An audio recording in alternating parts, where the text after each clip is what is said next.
Welcome, everyone. I'm Markus Hallensleben. I'm Associate Professor in the Department of Central, Eastern and Northern European Studies and Steering Committee member of UBC's Center of Migration Studies. I will give a short introduction before we will begin the discussion. Please note that this event will be recorded and made available afterwards. This event would not be possible with UBC being located on the traditional, ancestral, and unceded territory of the Musqueam people. Let us all thankfully acknowledge their territory and honor them with their culture, their history, and their tradition of sharing knowledge. I'm aware that without their generosity and curiosity, we would not be able to host this event today. And I'm very thankful that they, as our true hosts and keepers of the land, allow me and us all to gather here today. Thank you.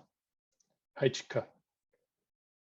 I'd also like to thank Ati Yekta, who is running the technological part of this event, which is sponsored by the CECLA lecture series of the Department of Central, Eastern, and Northern European Studies and UBC Center of Migration Studies. It is also part of our Narratives Research Group's lecture series on Indigenous Presence and Representation in European Studies, which is co-organized with Elizabeth Nijdam. And you find our full program at narratives.migration.ubc.ca.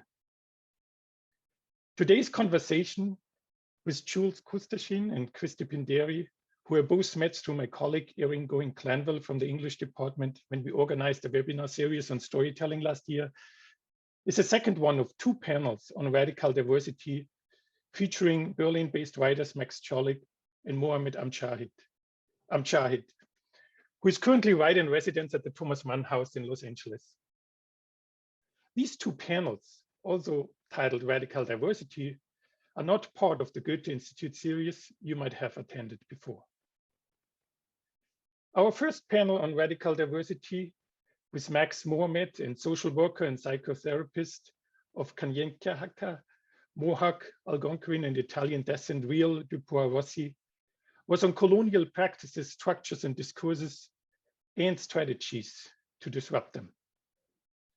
It took place on November 4th, 2021, and is available on our research group website. Back then, we centered the discussion on an ongoing colonialism in Canada, which is far from being over. Today, our four panelists will discuss transformative narratives from an Indigenous, Jewish, and immigrant perspective. And when I say narratives, I should mention that it would be better to replace this term with stories, in the sense of Indigenous storytelling, which is a different approach to sharing knowledge. It calls on both listeners and storytellers to be truthful, respectful, and share their knowledge and experiences in a responsible and reciprocal way. For this reason, today's discussion will take more the form of a talking circle rather than follow in an academic structure. And for the same reason, I like to center it around Jules Kusterchien's approach to documentary film, which, in her own words, explores ways in which Indigenous storytelling enables a comprehensive understanding and awareness of story. And it's my belief that we can all learn from this approach, where stories carry, in her words, agency and life, which comes from her tradition of being raised as Mushkiko, I hope I pronounce it correctly, Inikwak, Mushkiko Inikwak. You have to correct me later, Jules. As Anishinaabe writer and comedian Ryan McMahon similarly pointed out in one of our earlier webinars on storytelling, we become the stories we tell ourselves. It is in this wider sense that I thought that Jules' work overlaps with Max Czollek's concept that storytelling is always performative, and that radical diversity can help us to reimagine society. His desire of overcoming the present which plays with the German theater of reconciliation called Vergangenheitsbewältigung, is also the title of its most recent book publication. And it meets Jules' desire, I think, to tell the truth before reconciliation, to address coloniality by showing a modern and contemporary indigenous way of life, whether through her latest documentary on Minta, sharing truth about menopause, or her newest feature film, Broken Angel. A social justice approach is also at the heart of Kristi Pinderi and Mohamed Amjahid works. Kristi Pinderi, himself a landed refugee of Albania, is a local LGBTQ+ support worker for newcomers in Surrey. And Mohamed, who some of our German-speaking audience knows from his best-selling books on whiteness and as a promoter for anti-racism, is a journalist from Berlin. Both, together with Jules and Max, will now talk about themselves as being labeled and marginalized, whether as refugee, as a person of color, as indigenous or Jewish person, or being asked to play the role, possibly, of being an activist, and thus again being pressured to represent diversity, as they had nothing better to do than to color wash our institutions. In this sense, my intent here is not to color wash the colonial institution I work for, but to go back and invite them to tell their own stories.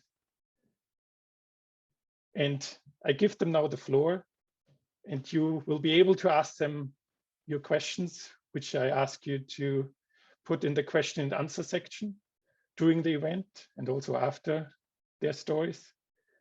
And I ask them now to tell their own stories differently and to tackle the most important question possibly for all of us: how to tell our stories radically differently, and how to overcome possibly the structure of colonialism and Eurocentrism and the cultural discourses of colonial power, hegemony, othering, and possibly also of diversity. And these are discourses we are all too often still caught in. So Max, Mohamed, Jules, and Kristi, please, you're welcome to tell your stories. Yes, thank you, Markus, so much for the introduction and your introductory words. There's not much to add to this, but just to expand. It's a great honor for me to be here. And in case you're wondering why I'm talking, we talked about who's going to go first with sharing their story and their perspective, and somehow it turned out to be me.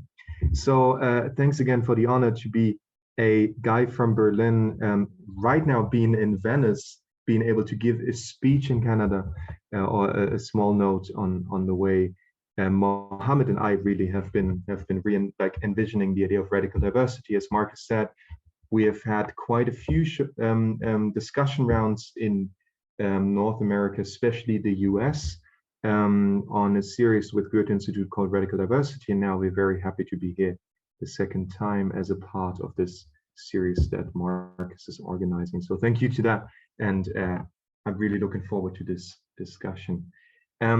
If we're talking about storytelling, I must admit that I'm not really familiar with this like very specific approach to storytelling that Markus just alluded to, and that I'm sure Jules is going to tell us a lot about later. But if I just take the word and I try to connect it to the work and the analysis we have been doing for a more German context, then the place I would start at would be that we are not the only ones using storytelling as a tool. For matter of fact, we are always being told before we start to tell stories. And that is a concept that we have been using from a Jewish critical perspective, trying to re-envision Jewish identity and Jewish self-determination in Germany. And the concept we use for that is actually also derived from a German scholar that lived and worked in Canada for a long time. His name is Michael Bodemann. He's a sociologist now living in Berlin again. And the concept he developed in the 90s was called the theater of memory. And the idea was that the German public, especially the non-Jewish German public, needs the Jewish side to re-envision itself as a good post-National Socialist Germany. So in a way, the Jew is being functionalized as a symbolic figure in the theater of memory, the drama of German betterment. Well, and then something kind of gets lost on the way, and that is empirical Jewish realities in Germany, because in a way, the Jews that are being needed by a German public are not the same as the Jews that actually live in Germany. So if you're looking for reconciliation, the Jews you're going to find probably are not going to be as interested in that than the German side is in becoming better. So we see this kind of rift between the empirical and the symbolic side, and we see this rift of the Jews being told by a German public by a demand for a specific performance, a specific idea of what it means to be Jewish and what it means to live in Germany today and to have a specific kind of history, to talk about anti-Semitism, Shoah, and Israel, and then becoming the Jew, if you want so. And we started to intervene in this theater of memory. And the concept we developed was called de-integration. So de-integrate yourselves become a bit of a battle cry, not only for a Jewish side, but also for a bit wider concept of post-migrant Germany in a mostly aesthetic, artistic, but also political and societal intention or strategy or movement to re-envision the German present. And for that, a concept like radical diversity was employed in order to kind of find a word for what we were talking about, and to move beyond this idea of German dominant culture and to establish something like a new space for a post-migrant Jewish, queer, Black, and so on, presence and society in Germany that would include everyone. The concept that I just wanted, or the work I'm working on right now, the story I wanted to tell is an exhibition I'm working on right now. It's going to take place in Frankfurt am Main in March. It's going to open its doors March 17, and it's going to be on the topic of Jewish revenge. Now, Jewish revenge has never really been told as a story from the Bible to the present pop culture, but it is a story that actually exists. And once we dive into the kind of juicy questions of why the story hasn't been told, we'll find a very specific kind of storytelling at the heart of it. So the Jewish side, as well as the non-Jewish side, tells the story of the Jewish subject in a specific way so that it doesn't leave any space for revenge, for negative feelings, for all the kind of stuff that comes along with being marginalized, that comes along with experiencing thousands of years of persecution and violence. So by doing this exhibition, in a way, we are already doing a counter storytelling. And that's basically the point I wanted to make as an introduction, that the work we are doing right now is trying to kind of intervene into the presence of always being told by a story and trying to establish other perspective and other stories as we go.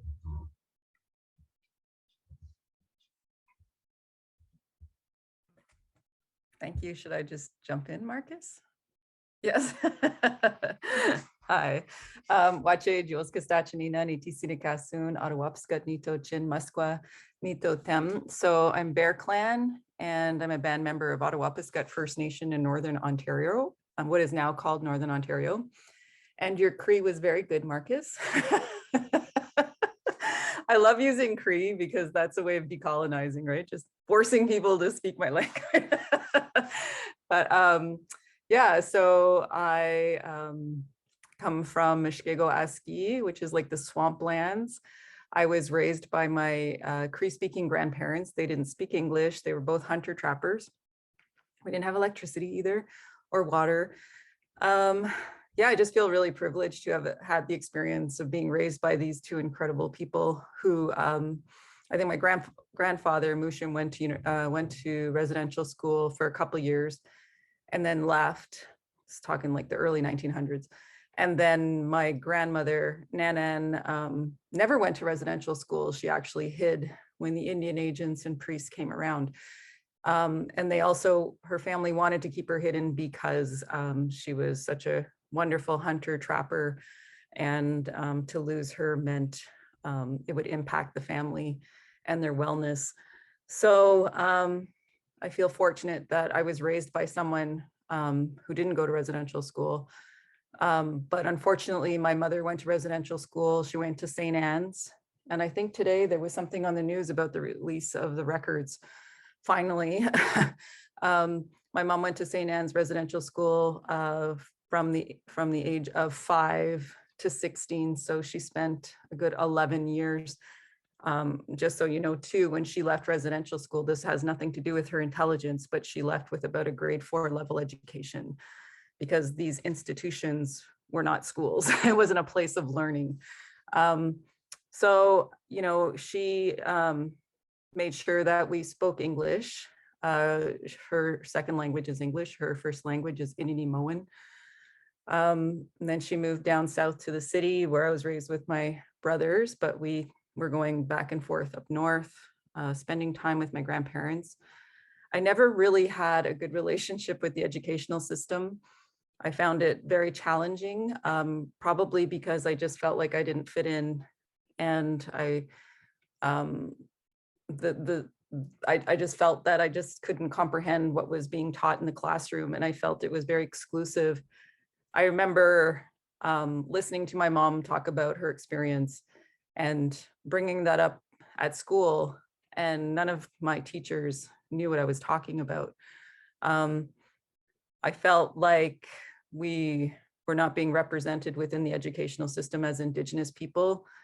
As everyone knows, the curriculum was very colonial. So anyways, and I continued on, and I just went on and I finished my PhD this spring, and I don't know, it just baffles me like why I continued on this path, but I guess part of me just felt like I needed to do it and prove myself that I could do it, just because I had such a bad experience in school.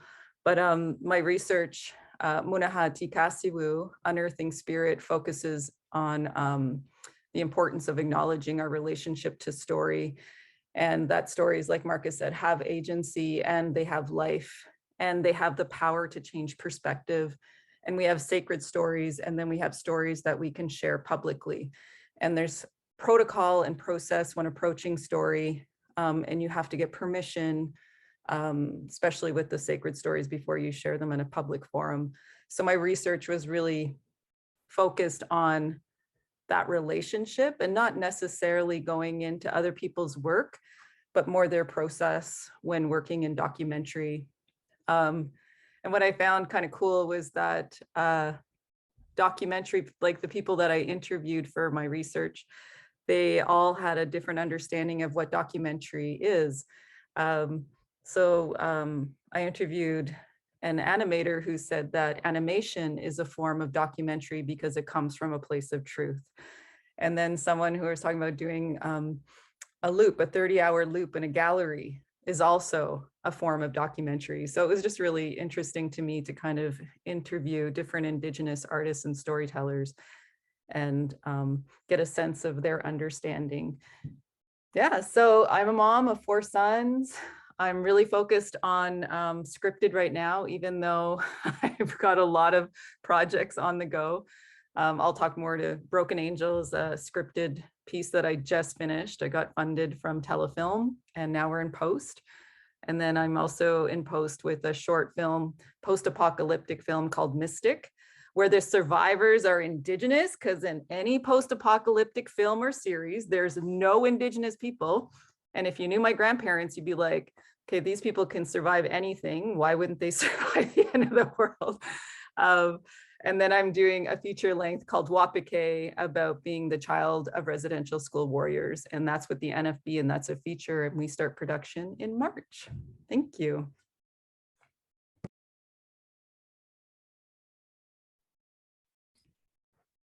Thank you very much. I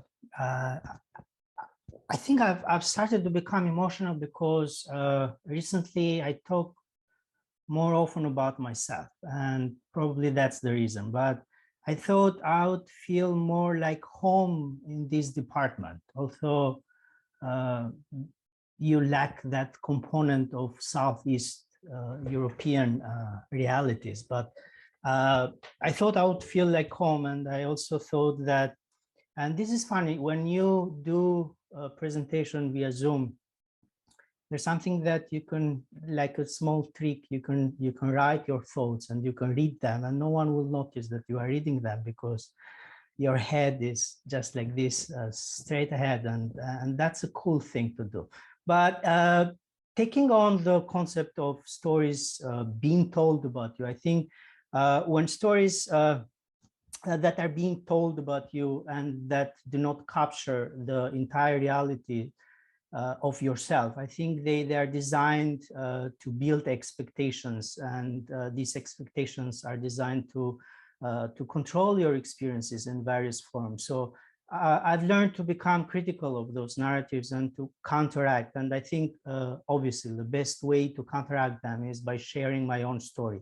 So no one aspires to become a refugee, but when you become a refugee and when you are able to think critically of that experience, I think it becomes a powerful moment. And I will tell my story as a refugee based on two specific stages of this story. The first one is what I call the stage of suspicion. And there is a familiar scene or a story about LGBTQ plus refugees in Canada, a scene we might have seen in the media. And it goes like this: a queer person is struggling in their home country because of their sexual orientation or gender identity or gender expression or both. Now the person is then contacted by some good intentioned people in Canada who come together and file some paper and make it possible to bring them to Canada. The scene most probably ends with people holding flowers and waiting at the arrival hall of the airport. And the person who has been saved accepts the flowers, visibly emotional, probably overwhelmed by tears of joy. And it all ends there. Now, this is absolutely realistic. I've worked with organizations like Rainbow Refugees, and I think this is exactly what happens, especially with private sponsorships in Canada. But this is a narrative of a very tiny fraction of experiences of the newcomers in Canada. What follows is usually something we don't talk about. And I remember the day when I landed to Canada. I remember the next morning, early June 2017, when I submitted my refugee claim.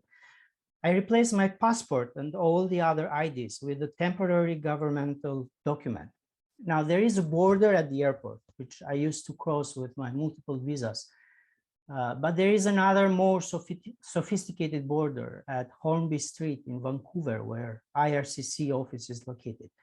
This new border was a systemic one that would accompany me in a very single day in the form of a piece of paper that labeled me a claimant and that determined my journey, my life, my status, my ability to access any service and any meaningful interaction. It is a journey of someone who is treated with suspicion. Is he who claims to be? A general sense of suspicion that defines you, that starts with the status printed in your document. And I think that's the weirdest document I've ever seen in my life. It says refugee claimant. This claimant used to have a passport. And this is important because when you have a passport, you are a citizen. And when you give away that passport, you become a claimant. And when you are a claimant, you are invisible. And when you are invisible, you are basically disposable. So the border is not only at our entry points. It is not only at Hornby Street. It is in the simple demands like this. Do you have a Canadian experience? Can you show me a reference from the previous landlord? Do you have a Canadian education? Not even a certificate? Can I see your credit history? Do you know what excessive demands on health or social services mean? Are you aware that living in Canada is a privilege? Now, the second stage is even more interesting. The suspicion ended when the immigration board member vested on me a different status, a protected refugee.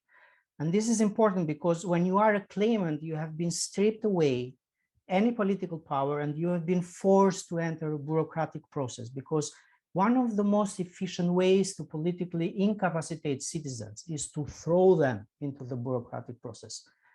When you walk until the end of the process, you come with some of your rights restored, But this new status of protected refugee is attached forever on you. And what is strange here is that while you have arguably more rights and while you can access some services that remain unreachable by many other people, like a permanent residency status, the right of education and domestic fees, that's important, or no requirement to have a work permit, etc., you feel different because you have come out of that bureaucratic process as a more vulnerable person, and I will explain why. When you live under the suspicion, you are busy to fight because you see the injustice of how the system is treating you. But when the system has finally restored your credibility, you are thrown into the reality of the new situation. You are now officially a refugee. To me, that meant living my life as in a bifurcated way of being, and I will explain what that means. On the 4th anniversary of coming to Canada, I wanted to write a post about it on Facebook. And it became impossible to write a meaningful and clear thought as I struggled with these questions. Will I celebrate or will I mourn what I've lost? Depending on how you see it, it can either be a day to celebrate or a day to look back on what you have lost. Me and my partner have achieved a lot, I would say, in these 4 or 5 years in Canada. And that is obviously something to celebrate or to be thankful for, my partner would add. Yet there is a lot more that we still miss from Albania. We miss that sense of recklessness, the spontaneous mindset of Southeast Europe, the instability of chaos and all its risks, the constant struggle to reinvent yourself, to reset everything into dreaming mode, the intense way of failing, dreaming, trying again, failing, dreaming, trying again. And people should not be forced to compare two different chapters of their lives, as that implies as one of them is less worthy. And every light has its own shadows, right? But one question remained with me. Where does this binary thinking come from? I think that idealizing what we have lost might be a counter effect of exclusion in Canada, or of that enormous pressure to succeed perpetuated by public discourses and narratives that fail to capture the full reality of newcomers and especially of refugees. This pressure to succeed forces you to think of your past as a gray reality and to imagine your life in Canada as a colorful future. Because of that, you are stuck in a past that does not exist anymore. And while you are required or expected to anchor yourself by reinventing it in a new reality. In a country that devalues all your previous experiences, you are required to start everything from the beginning. The binary condition of your existence is either or and almost never both. This binary condition, the gray life that you escaped from versus the bright future that you'll have to reach, is legitimized through many stories told about refugees and newcomers. I will use a concept that I read in one of the essays written by Markus here. When describing this set of narratives about newcomers and integration, it talks about the theater of integration that labels people as either good actors, those who get integrated, or bad actors, those who fail to get integrated. In my experience, I was able to see the demand for a new type of actor. The most desired type of actor is the complex one, the resilient one, the one who triumphs. Last year, I was even notified that I was chosen as a finalist to a competition for a national prize called Top 25 Canadian Immigrant Prize. And I found myself in a list of people whose stories had a similar underlying message, more or less like this.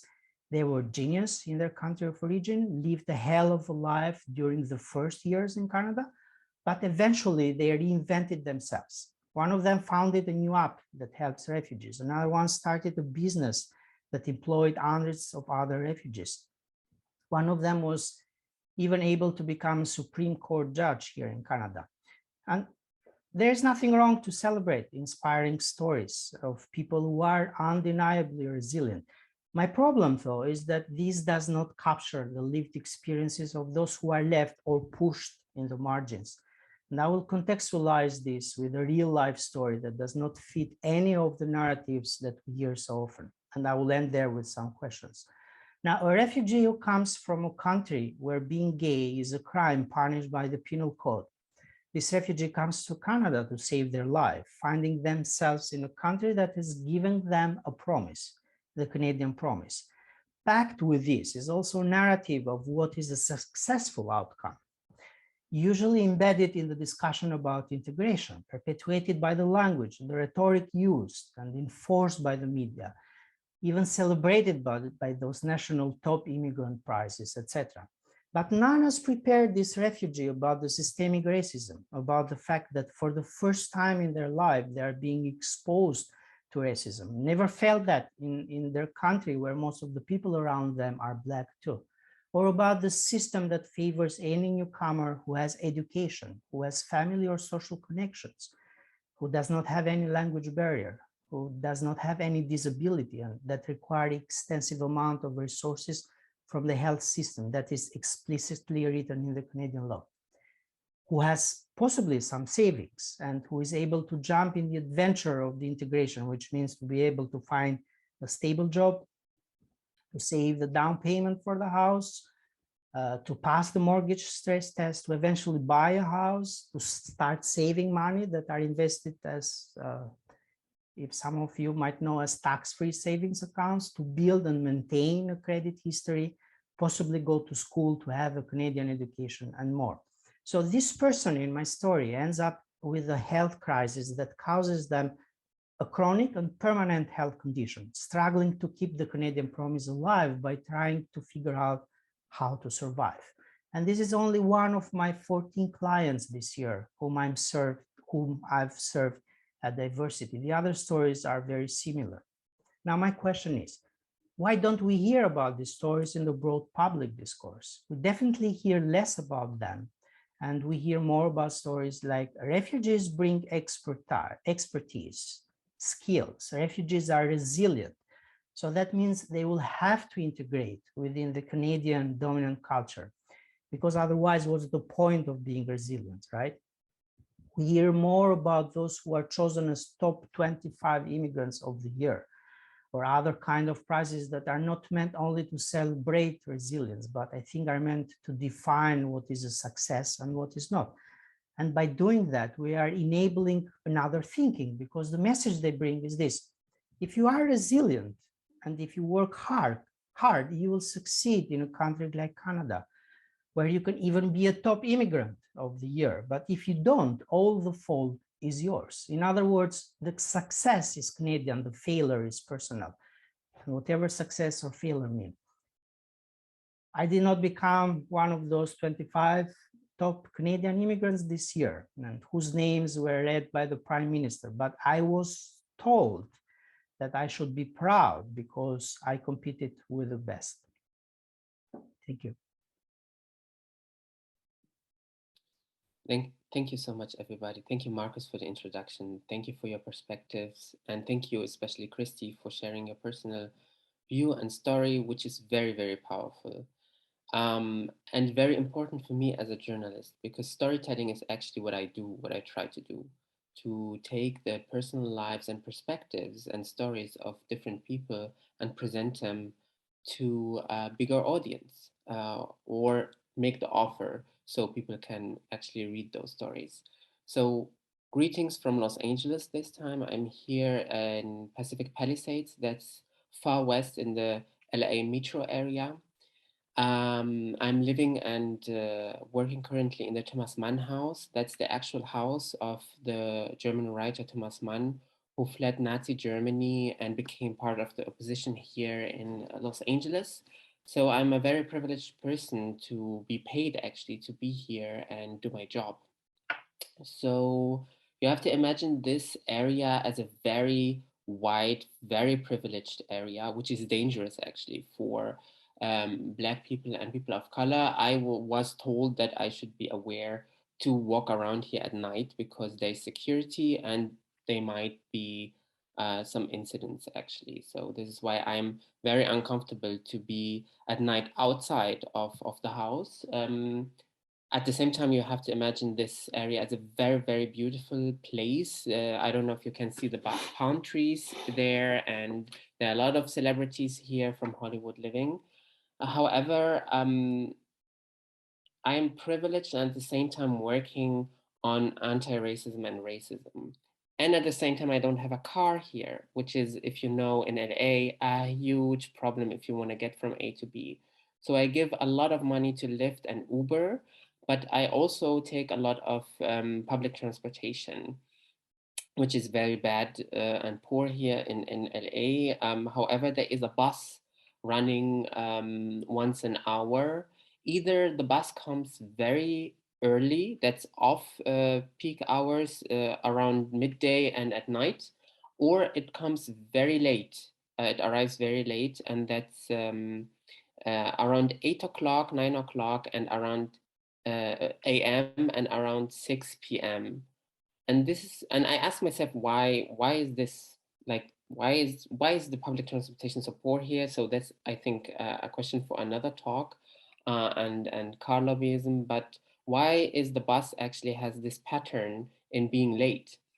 And so I had a couple of weeks now to figure it out, and I made the observation that a lot of Latinx women would come to this area in the morning, take the bus, and leave in the evening around 6. And most of them, actually, they don't use, like me, as I said, I'm a privileged person, this card that you can actually load with your credit card and use as to pay your fare. They would pay in exact change in cash, $1.75, $1.75, and they would queue in any station, and they would pay in cash with $1 bill and 75 cents in coins. And the machines are so old that they would give back dollar bills, so it takes a long time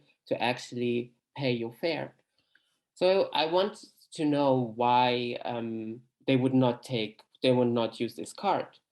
So a couple of days ago, I was in the bus, and my Spanish is not that good, but it's good enough. So I understand when people talk, which is creepy actually, but a journalist just listening to a nice and not nice, interesting conversation, I cannot, not listen to it. And there were two Latinx, what actually looked like or sounded like two Mexican women who worked as housekeepers here in this area, talking about exactly this problem. And one woman said to the other that she would like actually to use one of these cards, but she chose not to because she has to stay anonymous, because she has no valid papers.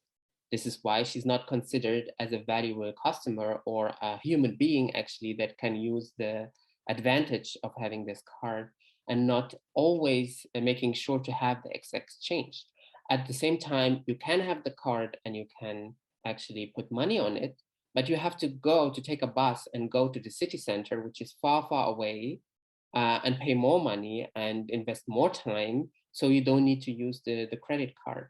So why am I telling you this little story actually? It's just because we as privileged people with the right passports, we don't see actually this reality because we don't need to see it. It's like a very tiny part of the life of so many people here in this area: gardeners, housekeeping, workforce, that is so far away of the daily life of the people actually living here, and making sure that racialized people don't feel safe at night walking outside this area. And this is why, for me as a journalist, it's so important. For example, I was very moved by your presentation, Kristi, to just try to offer spaces for people to tell their own stories. And I was often in my life as a journalist challenged to do so, actually. For example, by telling the stories of queer refugees in Germany, where you have, I don't need to repeat it, but what you said about Canada is also the case for queer refugees in Germany. after 2015, a lot of refugees came, as you may know, to Germany from the Middle East via the Balkan route. And there were a lot of queer refugees among them.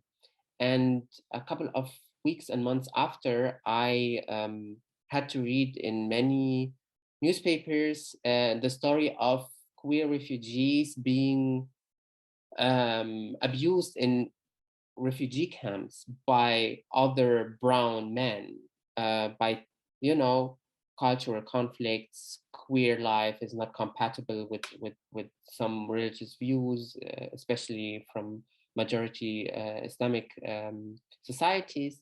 So I wanted to investigate actually and to talk to those people. And they told me, most of them told me the story, how they were abused by white, older, gay men, offering them housing and asking them asking them for actually sex for that, so they can take them out from these camps. So this is why for me, actually, sometimes it's hard, but it's my duty to ask the people and listen to them and try to write about their stories in a way so more people can see the structural problems in our societies.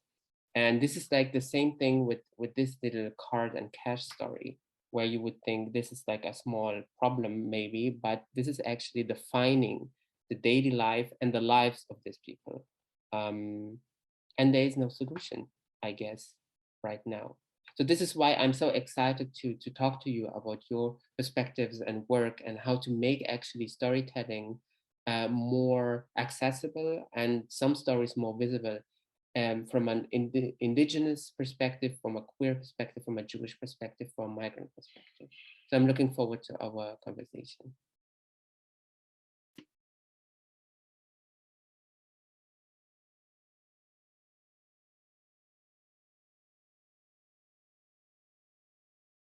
Are we doing rounds? Like in ceremony? I don't know. We don't know. We can break the order right now, Jules. So please. I was just like looking at Markus, but I guess Markus can't tell that I'm looking at him. Yeah, I was just going to talk a little bit about the projects I'm working on. So I just finished my scripted film, which took about, oh my gosh, I don't even know, my concept of time is flat, but I started working on this script back in 2006 when I ran a women's shelter. I was the director and acting CEO of Nijdam, which was, it's a shelter, an Indigenous women's shelter, crisis center, second stage housing, and high risk daycare. So I was overseeing all these programs and stuff. And I was also an artist, but I had to work in the social service sector to kind of pay my bills and survive. And I was a single mom of my 2 older boys. But I think, you know, as a filmmaker, storyteller, I was really frustrated that I wasn't seeing Indigenous stories on the screen. So I started writing this script back in 2006. And my gosh, I just was hit with so many no's. Nobody wants these kinds of stories. Nobody wants to hear a story about women surviving and shelter systems and blah, blah, blah. Anyway, so it was just constantly faced with rejection. And then I finally got a yes back last year, I don't even know, 2001, I think, from Telefilm to make this film. But it took me forever because nobody seemed to want to hear this story, but I just kept pushing and pushing. And then I came on board as a producer and have another producer on board, and we made it happen. But also there was a lot of challenges as well financially. I don't own anything. Nobody in my family owns anything. So we didn't have equity and stuff. So it was really hard to get loans and to make this film. But I'm working with an incredible ally who has that privilege. So we made the film and now we're in post, and the film is about an Indigenous woman who flees domestic violence. And based on my time working at the shelter, the majority of their partners that women were fleeing from were white men. And that was part of the reason why back in the day, people were saying no to me. They were like, you're villainizing the white man. Anyway, But that was just based on my experience working in the social service sector. So I finally made this film. I think it's an important film. It's women-led. I followed protocol. When we were in production, we made sure that we had a knowledge keeper from the lands that we were on to bless us on our journey. We were gifted with song. We debriefed because the subject matter was really tough, very personal. I had crew come up to me afterwards in tears after a day of shooting, just because of the scenes we were shooting. So it was a really tough 12 days. That's not a lot of time to make a feature film. As you know, I think most people take 20 days, but as an Indigenous filmmaker, it's like, here, we'll give you money, but less time. Let's see if you can do it. But I did it. So I'm looking forward to making more films with more money and more time. Anyway, that's a whole other story. But I'm grateful we made the movie. It's good. And then I'm also working on my feature documentary called Wapike, because I feel like as children of survivors, we haven't had that opportunity to speak to our experience of being raised by survivors and what that was like, and intergenerational trauma. And I don't know, like I've been really conflicted because now they're releasing the records, or they're going to the 215. I just feel like, you know, if we shift the narrative to being the children, are we taking away from their experiences? I don't know. I just feel like, you know, being the child of a survivor, I've spent my whole life kind of supporting my mom and being the parent in a way, and haven't really focused on myself and my own. I mean, I focus on my own healing and stuff like that, but her trauma has become mine. So it's really hard to articulate. But now that I'm making this feature about the next generation, I feel like I'm doing something wrong in a way. It feels selfish, even though it is my own experience. So I don't know who can articulate that better than me, but that's kind of where I'm at, and I feel very vulnerable. But I think this is an important time to share our stories, being children of survivors. So yeah, I embark on that in March.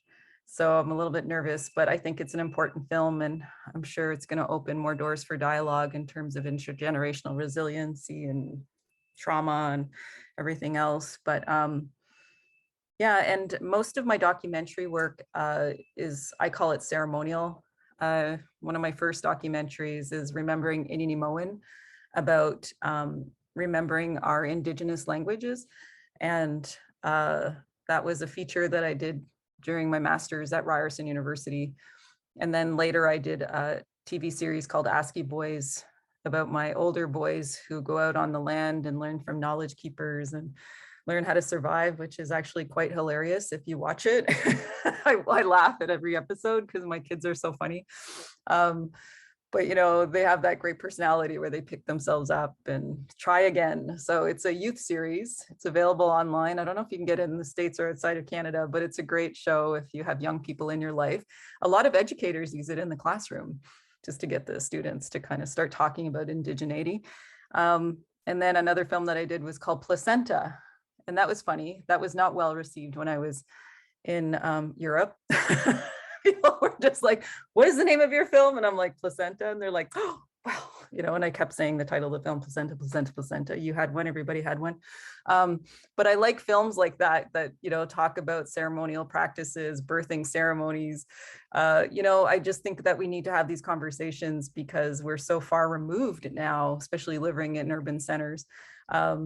And then I have a film called Ashkiki Shigao. And like I said, I use a lot of Indigenous language in my film to kind of make people try and pronounce words, because you are on Indigenous lands, you know, to speak our language. And Ashkiki Shigao means a new day. And that is my 12-year-old sons when they cut their hair for the first time. And that is their choice. They wanted to cut their hair anyway. So we made a ceremony for that, there is a ceremony, but we took them to have their ceremony on my ancestral lands, and we filmed it. And it's a great little short documentary again. So a lot of my stuff is really family oriented, and it's just to kind of have young people, like, so that young people can have access. And I just wanted to add before I close is it's interesting, like having accessibility to stories, because some of us don't want anybody to access our stories, because I feel there's a mistrust. It's like, okay, if I say this, what are you going to do with that story? Who are you going to tell? And are you going to misrepresent the story? So a lot of us, I can speak for other Indigenous people that I know, not for them, but to our experiences, that there's a lot of mistrust because of what has happened in mainstream. So we want to kind of, you know, shelter and protect the stories that we do have. That's why there's protocol with sacred stories, and then there's collective stories, and then there's stories that you can tell publicly or to young people. So every story has a purpose. So yeah, I find that really interesting, because, you know, just being raised by my grandparents and stuff, they're like, you can't tell anyone that, you can't, this is our family story. So, you know, you have to be responsible and accountable. So anyway, that's my rant. Thank you. I'm gonna pass it to Mohamed now. Okay. Actually, Sorry, Max. two things. Yes, there is a lot of misrepresentation of different communities in mainstream media, and I have to deal with this mistrust a lot, because they would tell me, a lot of people would tell me, well, this documentary and this article actually portrayed us in a certain way, and it's not the reality. And I would say, yes, it's true. It is problematic how many mainstream media work on, for example, or any marginalized community. That's the first thing.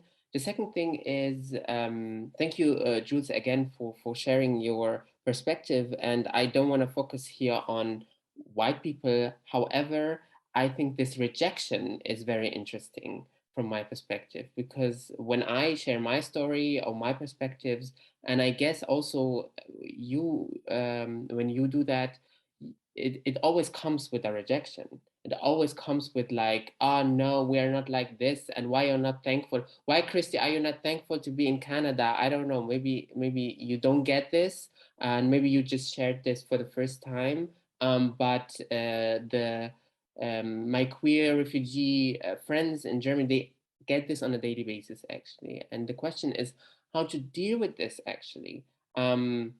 Because it's not only a rejection that is based on emotions, it's very actually, it's manifested also in law and in political decision making.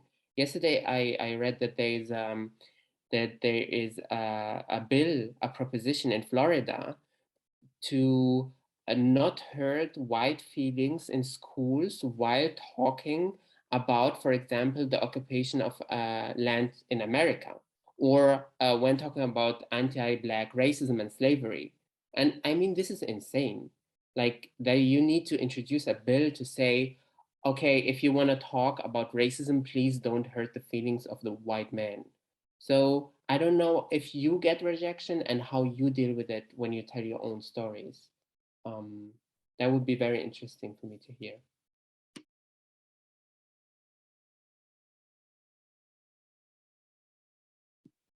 And I can pass the ball to Kristi, for example. Yes.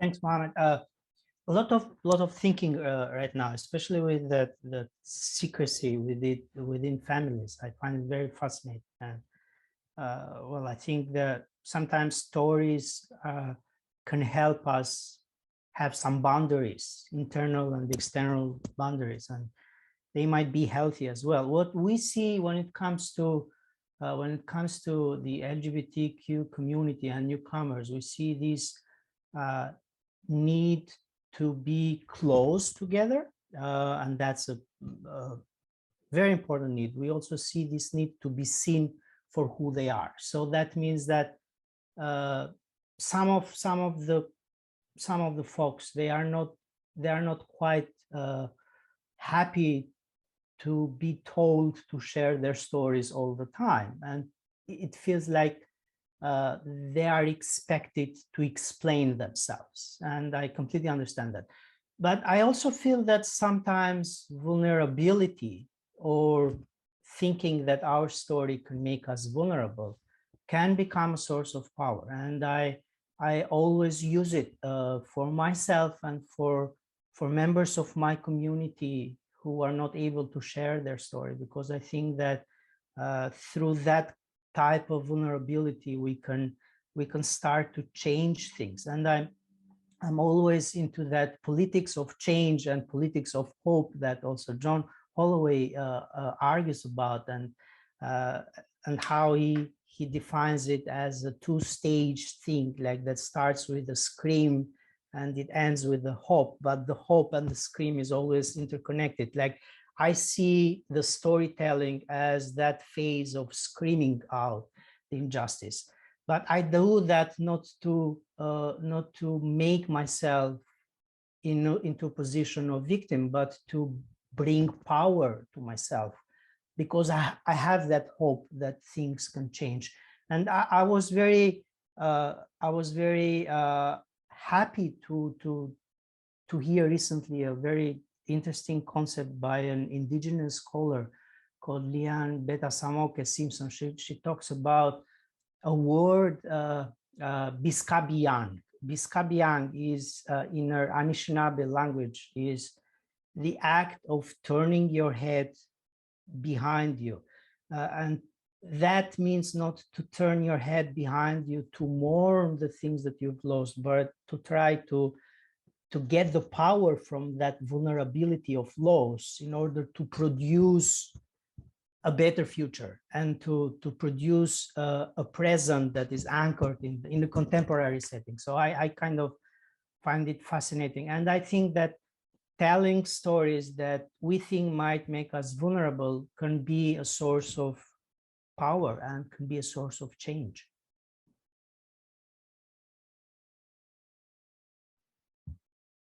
Yeah, thank you all very much. I feel like there may be, I mean, in a let's say political theory / philosophy framework, I'd say it's a dialectical process going on, no? Because you got, on the one hand, something that I have called in my essays identity fracking. So the public is asking, and Kristi, you were telling a story very like impressively about how the public is demanding specific stories, and how it's kind of really like putting high pressure, like fracking is putting high pressure inside of subjects in order to extract those stories. And you get that with the Jewish experience as well, with like the Holocaust story, which not all Jews have, to like, obviously not, because it's not like there's different Jews coming from different places, so not everyone is going to have a Holocaust story. And then if you have one, not every story is going to be good in a sense of like a public perception, right? So because in a way, if you have a living Jew telling you a Holocaust story, it's always be someone surviving, right? So that already gives you a bit of a redemptive but also dramatic feeling of, wow, this was horrible, but hey, some people survived, which is not like, it's not true for most of the people. So you already got this kind of cover up lie included in this idea of telling a story, because only the living can tell a story. So I feel like there's no language for the people who have perished, for example. It's really hard if you have this fetish of the authentic, this fetish of the subject telling the story is really kind of covering up, or it just doesn't find a technique for the absence of stuff. So you still have this positivity of telling stuff. And I do think a lot about that right now, of like, how can we represent the things that didn't happen? How can we represent the things that didn't make it to our present time? So that in a way for me is something that I'm working on right now. And then still something that I think is different, and I think you mentioned that in the things you said. Telling a story is different to reimagining the audience you're telling it to. It doesn't have to be identity fracking if you tell a story to a different audience. So if you reimagine, and that is something that I learned with Maxim Gorky Theater in Berlin and the approach of post-migrant theater, that also you have to break with the expectation of a dominant culture in Germany, to be a dominant German white Christian culture, but it could be a different one, of always being the recipient of a story. Because that already gives you kind of a notion of of being in the center of the story, of being the one the story is being told to, and also of being owed the story, of being the one that people owe you, right? So I get this a lot of people kind of feeling like I owe them the story because they tried to kill my family. So in a way, now they deserve the story, right? And it almost feels like they participate in that stuff. So in a way, changing the audience is also changing the way the story can be told, and the way it can be told in a different way. And then it doesn't feel like fracking anymore. And then this obviously starts to keep on looping, right? Because in a way, if you retell a story in a different way, then it's going to be commodified again. Then you got to retell it again, and the kind of you don't get out of this. I don't feel like there's any chance to get out of this commodification and out of this being used and reused and reused. But then again, maybe that is what politics mean and what intervention means, that you have to reinvent intervention time and again, and then just kind of keep on going and find new ways and fresh ways.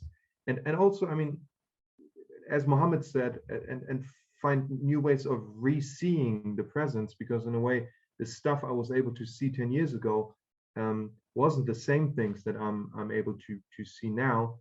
And it's not only a story of being more able to see stuff now, of expanding my view, but also of losing stuff along the way.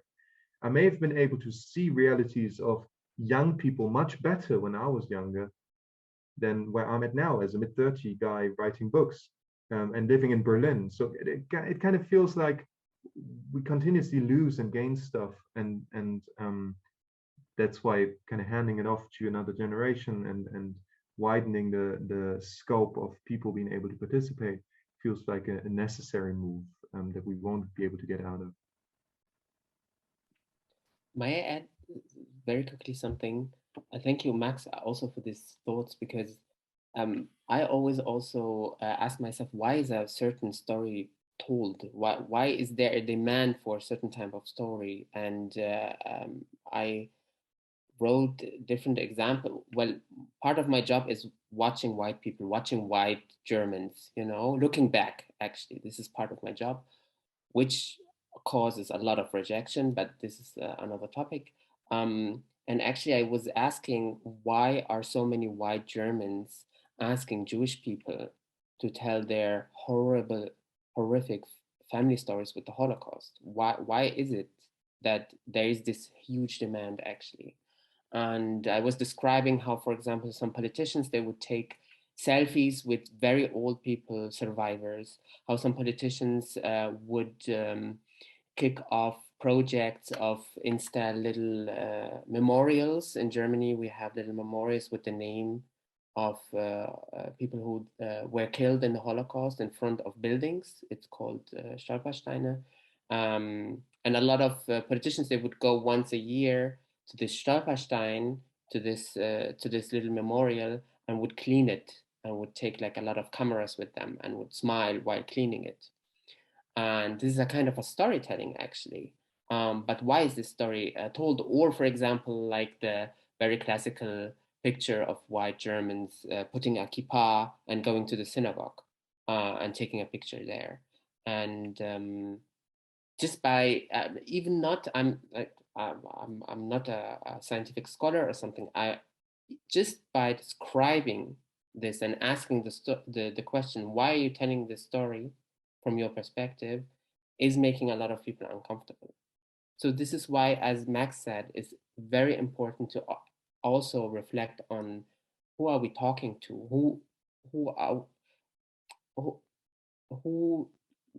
do we want to address, actually, when we tell our stories. And for me, as a journalist working in mainstream media, it's actually a quite challenging question, because I'm talking actually to people who read newspapers, who can afford to go and buy a newspaper or subscription. And that's often the case, the white person, actually, who is also telling you a story in the train or in a public sphere by reading the newspaper, that it's a privileged, well-educated, white, rich person, So this, like, who are we talking to is also like an interesting question that is always in my mind.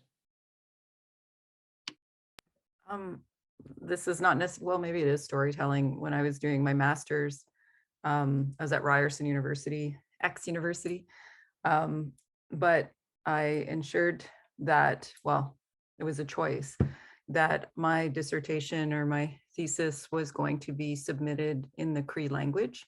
So I worked with a fluent speaker, but I didn't necessarily inform the university because I felt like, you know, being an Indigenous activist, in quotations, Mohamed, that I was like, you know, just rebelling or just being myself, not necessarily rebelling. I was doing something that I needed to do for myself and for my community because my community was supporting me financially while I was doing my master's. And my film, I made a film too, a feature film, like I'd mentioned.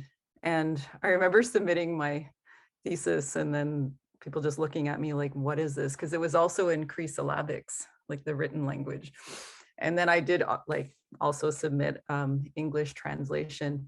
But I felt for me, if I was going to fit into academia, then I needed to tell my story like in my language, because it was easier for me. it was easier for me to navigate.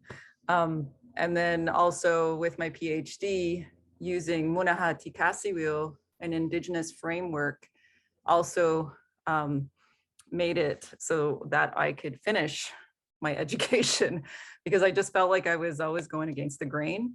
And then when I used an Indigenous framework, an Indigenous word, that I was able to finish my studies and focus on something that was important to me. And when we talk about audience, it's funny because most times the work that I create is for an Indigenous audience. It's because I have my kids in mind, or kids in my community, or you know, Indigenous youth, or so. I that's my starting point. But what ends up happening is that people outside of the community look to my work or use my work within their, you know, in their classrooms, which is great. So it means it's accessible. But I also put a lot of time and energy in pre-production, in development, in research, just because I feel like the stakes are high for me as an Indigenous storyteller. So, because these are very personal stories, these are relationships. So I have to do it right.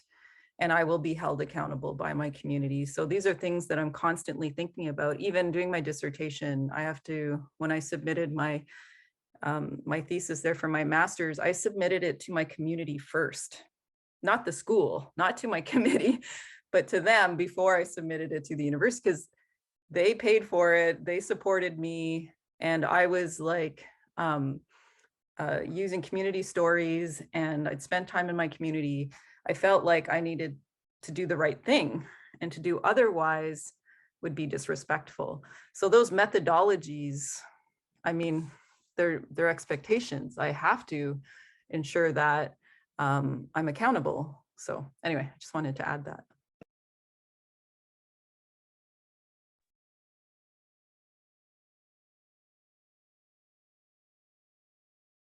Markus, you're muted.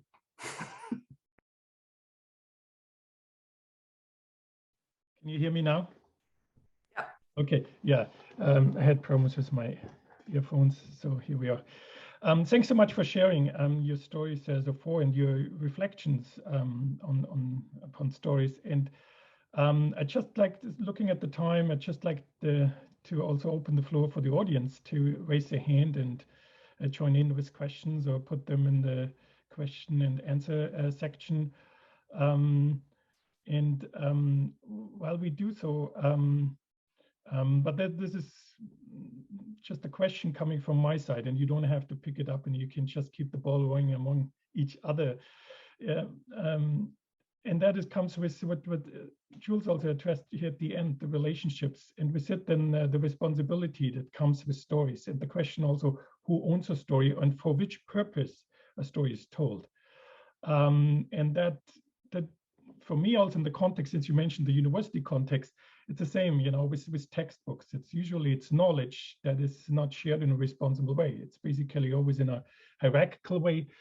Just calling it a text, it's something, you know, often it's not clear who the story then is really addressed to, for which purpose that knowledge is actually then given to the next person, and somehow where the story originates, that gets lost. And with Kristi's stories in the background that he told in the background, also his own story, then the question is really also of, when you think about the media, the medial context, and who is behind the pressure. You know, the system that's behind also providing the pressure, and also what you call the loop max, no? Always basically forcing one into the loops. So how can that be broken? How can a journalist, Mohamed, for example, then work in a responsible way where the story is kept and told for the purpose of the people who actually own the stories in the first place? Thank you, Markus, for the question. Actually, I am also a little bit frustrated with how the response to my work has been in the last years, because I know that telling a personal story can be very powerful, but as we discussed, how much personal stories do I want to share? And I would write in my books, for example, about systemic problems, systemic racism, for example, citizenship and state as a danger to marginalized communities, and tell my story how I was living as a Moroccan citizen only in Germany, which is a hell, actually. Not having the right citizenship in a European white majority country is not easy. And then I got the German citizenship because I worked for it very hard. It's a privilege, actually, and not an identity for me. It's just a piece of paper. But I would find out that in my readings, and a lot of people, they would ask me to tell them more about my suffering, you know, going to the administration and having to deal with all this paperwork and the trauma and the re-traumatization and all this stuff. I'm like, yes, I told this story to give you, actually, this was a bridge in my book. So you can actually, it's easier then to understand. But why are we focusing right now in, you know, kind of victimhood pornography? And I had to learn to explain to privileged people why I'm doing this, actually. And while writing right now, I'm thinking twice and three times, should I really share this? Or would this be perceived as, oh, again, oh, poor Mohamed. Yes, some people, they would tell me, yeah, I wanted to support you, so I bought your book. I'm like, good that you bought the book, but it's not about support or something. It's about, like, I have a message, and I have actually a research. And after my story is connected with, for example, statistics or research, you decided actually to just belittle me and tell me, oh, poor Mohamed had to deal with the Canadian embassy, for example, when I went to Canada. And when I was held in custody at the airport in Vancouver, they were like, oh my God, that was so bad. Yeah, it was bad, but that's not the point, actually. So for me, it's also, this is just, when Markus, when you were asking this story, this is what popped up in my mind. As an author, it's a very, it's always also a very complicated journey in deciding, actually, what to tell from a personal perspective. I don't know how you feel about this. I would certainly love to learn more how, Max, you would like personally to take revenge, but I don't know, for example, if this is like, if you also feel like this when you talk about your personal stories and perspectives. Yeah. I don't know if I can jump up here, or I know the question was probably for Mark, but I have an idea that I wanted to share. It's a very interesting question, and I can share a story from my time in Albania. And I know we had this discussion about the term activist. I especially with you, Mohamed, I have a different idea about that, and in another event we can talk about it. But back in Albania, when I was an activist,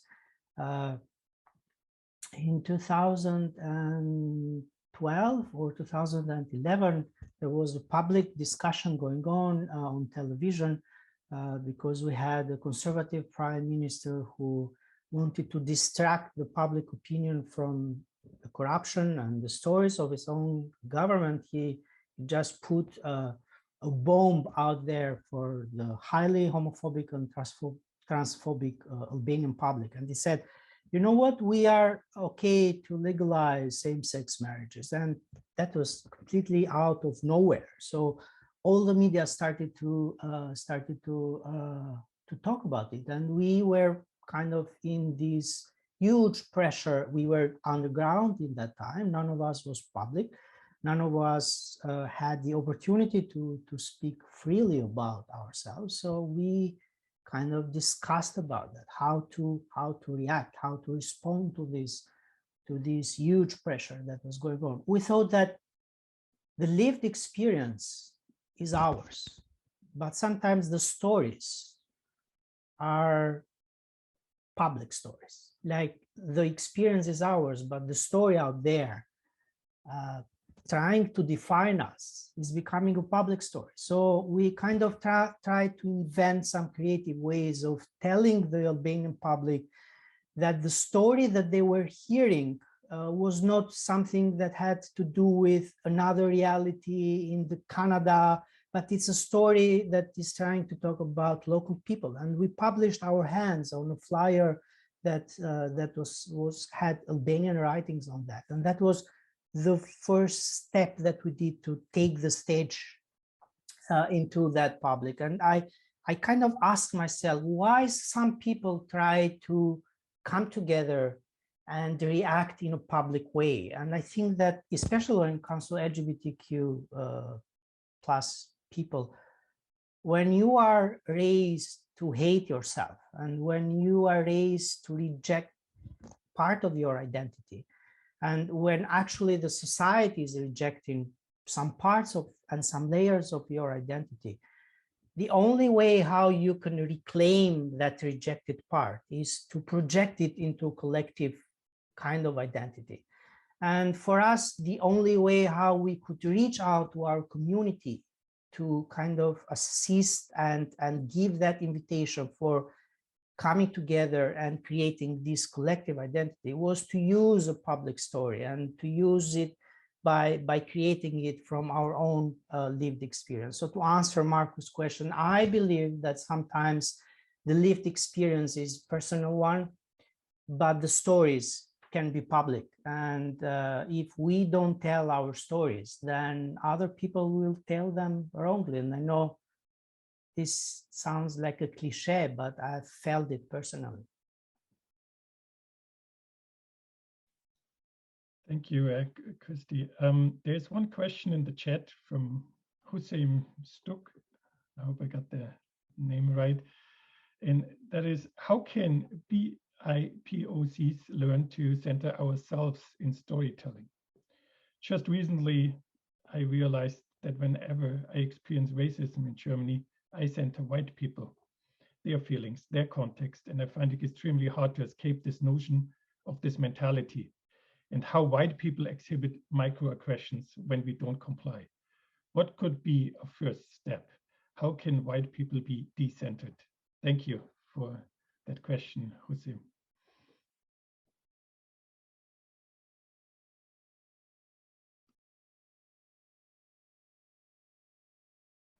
I don't know if BIPOC includes Jews or not. In Germany, it should. Like, if you would build an analogy for the German context, it should. So I feel like I can reply to this question, but and I would like to say that this is a question that can only be answered on a practical level. It's really hard to do that on an abstract level, because in a way it's always context. It's very hard to say how to decenter the white position when the white position is the power position and not a specific person we're talking about.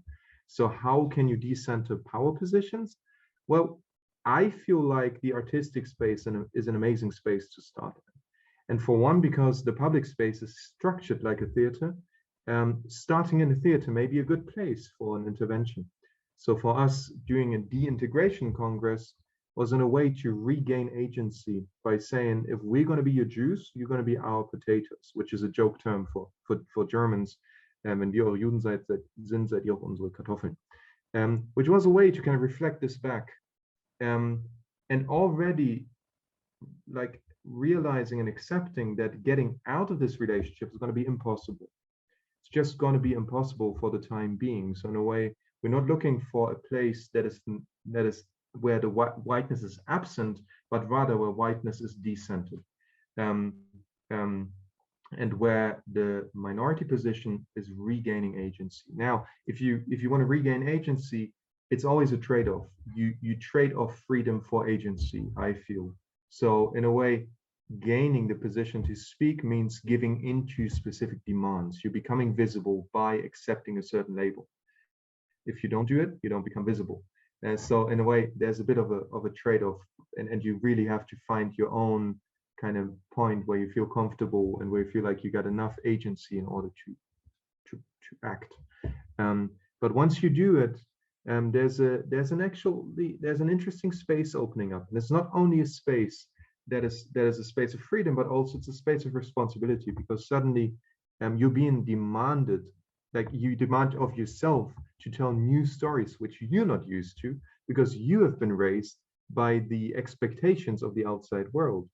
So and by the dominant cultures. In a way, it almost feels like a threatening almost void that you have to fill up now that you've gained agency, and feel like, now what?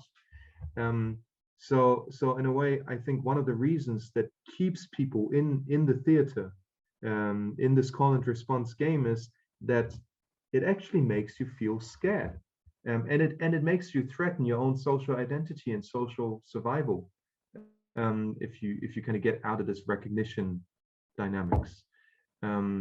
And maybe one of the most, like, the saddest things about Jewish existence in Germany today is that it still hasn't really started to figure out what it could be, except of the last remnant of what has been here. So really what we're still looking for is a new beginning. And I think we're just getting close to it, but it comes with a lot of pain and a lot of struggles and a lot of attacks and like just, I don't know, anger, you know? So and also fear to lose stuff. So it's actually a difficult process, I want to say. It's not only a process of liberation, it's not a process that feels good all the time. That's also a process that has to face your own fears of being left alone, of being abandoned, of not having any place where you're going to be safe. Because in a way, even if you degrade it in a society, still it provides a certain sense of position and safety, on a meta level, in a way. So that'd be one thing. And I guess the point I wanted to make in the end is that I think going against the white position would probably still be an act of accepting its power over you. So I guess something like inviting the white position as a guest that is not allowed to speak feels like a much more cool and much more kind of powerful move for me to do.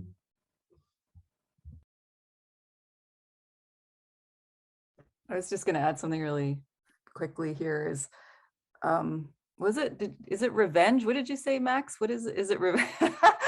I don't necessarily see my work, as revenge, but it's funny though, because that normally happens after the fact. So I make these films and I create this work for my community.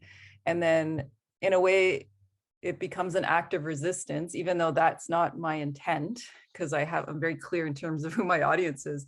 But that happens after the fact, once it's birthed into the world, and then people engage with the story. Then I feel like I have to be up in arms, which takes a lot of energy, time, and then when we were talking about activism too, when I think of it from an Indigenous perspective, to act, or when I feel like I need to say something, is usually when someone goes against my core values, or I feel like I have to react, or I feel like I have to, say something.